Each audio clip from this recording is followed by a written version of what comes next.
duas NR aqui para ficar mais tranquilo, né? A 7 e a 15. Falando aí sobre a questão dos exames que são feitos no setor de usinagem, né? Eu queria que você dissesse quais são os riscos que esses funcionários estão sujeitos nesse setor e quais são os exames que são feitos.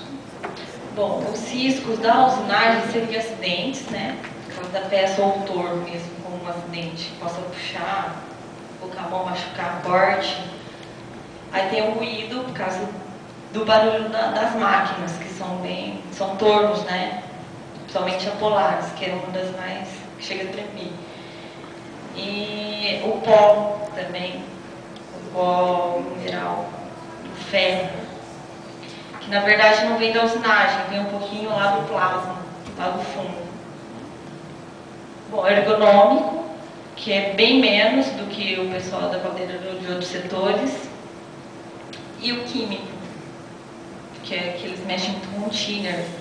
Nem tanto óleo solúvel, porque ele vai evaporando, ele tem muito contato, né? São esses riscos.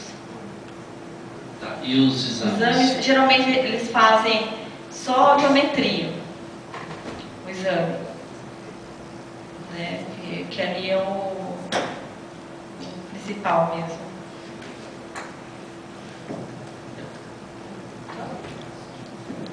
Fabiana, parabéns pelo projeto, pela elaboração aí do TCC. Todos aí, de uma certa forma, melhor dizendo, todos de uma forma geral estão de parabéns na noite de hoje. Né? Em que situação, Fabiana, que se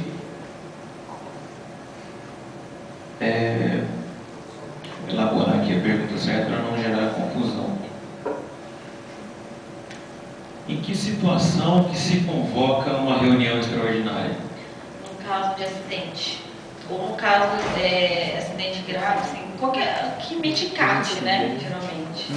Por exemplo, sempre eu que levo ele, se acontece algum acidente, então eu já sei, no outro dia eu já marco uma reunião, para ver o que está acontecendo, o que pode ser mudado ali no setor. Só em caso de acidente? Sim, que eu saiba, sim. Não tem nenhuma outra situação assim especial? Bom, acidente. Uma situação extraordinária? Bom, o que a gente já fez, mas por só de acidentes mesmo. Tá. Pulando agora para a NR6, você se recorda qual é a validade do CA? Nós falamos tanto hoje aqui de